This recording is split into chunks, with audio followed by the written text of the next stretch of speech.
ব্যানার্জি আজকের লেখা 29শে এপ্রিল 2026। উত্তর 24 পরগনায় আমি বাস করি। পশ্চিমবঙ্গে প্রত্যেকটা মানুষ প্রতি মাসে তাদের অ্যাকাউন্টে টাকা ঢোকে। মাথার উপরে ছাদ দিয়েছে, পেটে ভাত দিয়েছে, মাছ মাংস ডিম কেনার জন্য পয়সা দিয়েছে, তারপরেও একটু বাঁচে যদি সে একা হয়। সেই একা আমি। হাই রে কপাল, কি আর কমু, জীবন দিয়া বুঝতে পারলাম না কিভাবে কি হয়। কিন্তু পেটে ভাত নাই, চোখে ঘুম নাই, এই সব মিথ্যা কথা।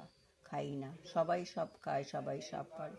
মাছ মাংস চলবে, মাছ মাংস থাকবে, এটাই প্রকৃতির নিয়ম। বাঙালিরা মাছ খেতে ভালোবাসে, মাংস খেতে ভালোবাসে, ডিম খেতে, মাটন খেতে ভালোবাসে, কিন্তু তার জন্য পয়সা মমতাদি দেয়।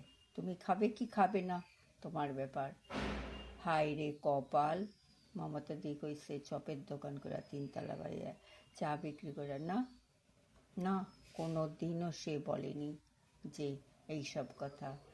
তার মনের অন্তরের কথা ভরা বোঝে, তাই বলে। মমতাদি বলতে চেয়েছে বেকার না থেকে যে যেই পারো তা কাজ করো। কিভাবে? নিজের যোগ্যতা। যদি কিছু না পারো, প্রত্যেকটা মানুষ যদি চপ বিক্রি করতো আর চা বিক্রি করতো, তাহলে পৃথিবী চলতো না। তাই যারা চপ বিক্রি করে আর যারা চা বিক্রি করে তারা জানে বেকারত্ব ভালো না, তাই বলেছে। তার মনের ভাষাটাকে বোঝো, চিন্তা করো, তাহলেই তুমি পাবে। তোমাদের আশীর্বাদের কৃপায় তার জীবন ধন্য হোক, পূর্ণ হোক। সে আবার মুখ্যমন্ত্রী হয়ে, পশ্চিমবঙ্গ মুখ্যমন্ত্রী হয়ে বারবার ফিরে আসুক। নাম দিয়ে কিছু হয় না, কিন্তু নামের মাধ্যমেও কিছু কাজ হয়। মমতাময়ী হয়ে হয় না, মানুষ সবাই।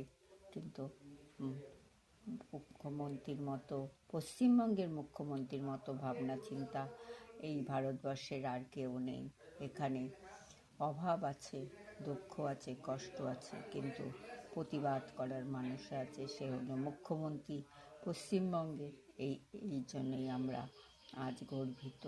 সে বোঝে মানুষের মূল্য কী, মানুষ কী চায়, কী তার কী ইচ্ছা। তাই আজ আমরা ভোট দেব, যাকে দেব তাকে ভেবে চিনতে দেব সে তাকে কতটা ভালো রেখেছে। আপনাদের আশীর্বাদের ছোঁয়া মাথায় বারবার ঝরে পড়ুক। আপনারা ভাববেন, যখন ভোটটা দেবেন তখন আপনাদের অন্তরাত্মা নিশ্চয়ই আপনাদের কাজ করবে। এই বিশ্বাস, এই আশা নিয়ে আপনারা ভোট দেবেন। আপনাদের আশীর্বাদের ছোঁয়া বারবার ঝরে পড়ুক আমার মাথায়। আপনারা ভালো। আমার লেখা যে দেখে, যে শোনে, যে বোঝে, তার জন্য ভগবানের কাছে প্রার্থনা তারা যেন আজকের দিনটা ভালো কাটায়। তাদের ইচ্ছে ভগবান পূর্ণ করবে। এই নিয়ে আপনাদের আশীর্বাদের ছোঁয়া আমার মাথায় বারবার ঝরে পড়ুক।